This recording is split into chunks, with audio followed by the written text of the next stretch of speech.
चलिए बच्चों, कहानी शुरू करते हैं। आज का जो ये अपना क्लास है वो इस चीज़ को लेकर के है कि कई बच्चों का ये क्वेरी आ रहा है कि सर इंटीग्रेशन में थ्योरी पार्ट तो सारा क्लियर है, पार्शियल फ्रैक्शन के सवाल हो जाते हैं, सब्स्टिट्यूशन के हो जाते हैं और पार्शियल फ्रैक्शन के हो जाते हैं, सब कुछ है, फॉर्मूलाज भी हमें सारा कुछ याद है। बट जब हम जेई मेंस के PYQ लगाने जाते हैं वहाँ पे हमें दिक्कत आती है, वहाँ पे सवाल हमारे से नहीं होते। तो चलिए, बिल्कुल सही है, थोड़े से जो इनडेफिनेट इंटीग्रेशन के PYQs हैं वो थोड़े डिफरेंट होते हैं। ठीक है, उसमें थोड़ा सा एफर्ट लगाना होता है और एक अलग तरीके से सोचना पड़ता है। अब देखिए कि मैं बच्चों को ये ऑब्जर्व करके बताता हूँ कि अगर डेफिनेट इंटीग्रेशन उनको कराया जाए तो उनके PYQ वो बहुत आसानी से करेंगे, लेकिन अगर इनडेफिनेट में आएंगे तो वहाँ उनको दिक्कतें आती हैं। तो घबराना नहीं है, मैथ्स वाले बच्चे कभी नहीं घबराते, घबराने वाले पहले ही जाकर के बायो पढ़ रहे हैं, है ना। तो मैथ्स वाले दुनिया बदलते हैं, घबराते नहीं। ठीक है, तो खास करके PYQ करेंगे आज हम लोग, और उससे आपको आइडिया लेना है कि कैसे इन सवालों को हल किया जाए। ठीक है, तो एक मटेरियल है मेरे पास, उसमें से मैं सवाल को यहाँ पे लगाऊंगा और आप देखोगे स्टेप बाय स्टेप कि कैसे किया जा रहा है।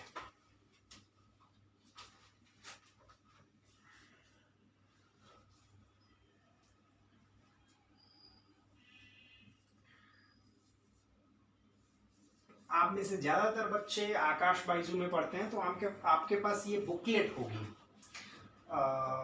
Target 4 definite integral indefinite integral करके।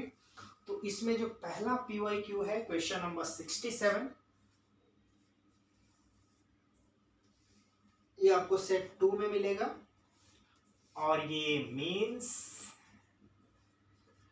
19 का क्वेश्चन है। ठीक है, तो इस क्वेश्चन को लगाते हैं, सोचते हैं।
चलिए चलिए बच्चों, तो ये अपना सवाल है मेंस 2019 का, और जिनके पास आकाश मटेरियल है वो आप देखोगे सेट 2 क्वेश्चन नंबर 67। सो 1 बाय 1 मैं सारे सवाल यहाँ पे सॉल्व करूंगा और आपने इन सवालों पे अपना एफर्ट लगाया हुआ है, तो आप ये देखोगे कि किस तरीके से आप ट्राई कर रहे थे और क्या एक्चुअल मेथड है। ऐसा नहीं है कि आप मैथ्स में देखिए, यही खास बात है, एक सवाल का एक मेथड नहीं होता है, काफ़ी सारे मेथड होते हैं।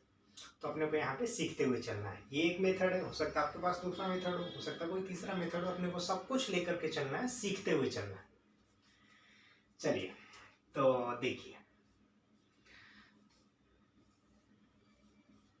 हमने क्या देखा कि यहाँ पे इस तरीके से लिखा हुआ है और x जो है n π+1 नहीं है, x स्क्वायर, दैट मीन्स ये चीजें जीरो नहीं हो रही है। ठीक है, तो ये कोई इनडिटर्मिनेंट वाला फॉर्म नहीं है। अगर ये एक्स स्क्वायर n π+1 हो गया तो ये n π हो जाएगा, 0 - 0/0 + 0, दैट मीन्स टोटल वो अनडिफाइंड फॉर्मेट टाइप बन जाएगा।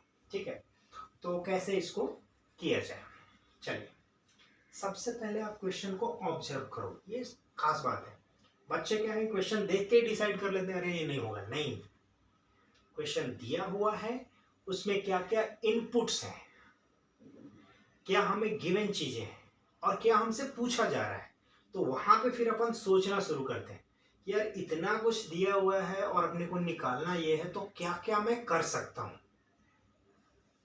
क्या क्या किया जा सकता है। तो वहां पे अपने को सोचना है, थोड़ा बैठ के कुछ समय लेना है, फिर सोचना है यार मैं अगर ये लगा दूं तो हो जाएगा, फैक्टराइजेशन कर दूं तो हो जाएगा, कुछ कॉमन ले लूं तो हो जाएगा, कुछ सब्स्टिट्यूट कर दूं तो हो जाएगा। तो ये अपने को सोचना है, उसी में टाइम देना है। ठीक है, चलिए तो यहाँ पे आप देख करके ये देख लो कि एक्स स्क्वायर माइनस वन, और यहाँ पे भी एक्स स्क्वायर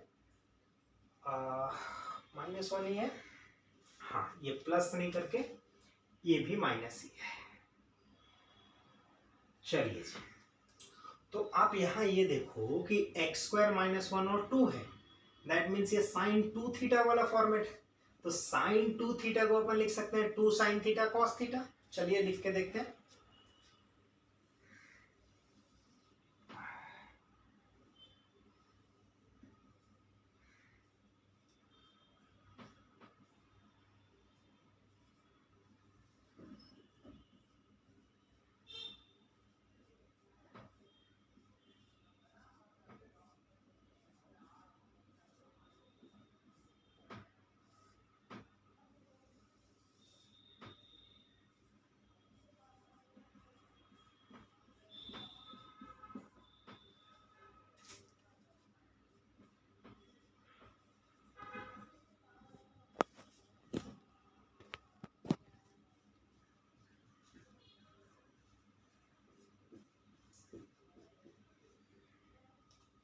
तो हमने उसको two sine theta cos theta लिख दिया, ऊपर में भी नीचे में भी। अब यहाँ पे इस चीज को कॉमन ले लिया जाए।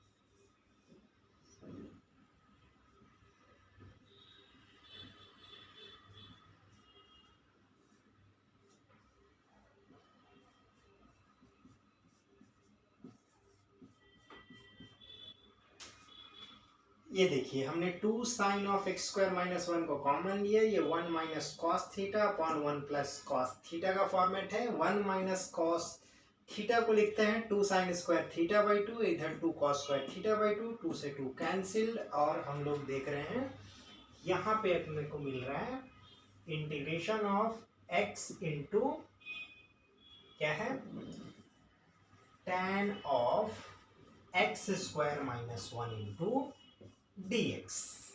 ठीक है, तो इस चीज को हमने सिंप्लीफाई करके यहाँ पे ले आए। अब इसके बाद ये सिंपल सा प्रॉब्लम है सब्स्टिट्यूशन का। अगर अपन पुट करते हैं x square minus one equal to t, तो ये बन जाएगा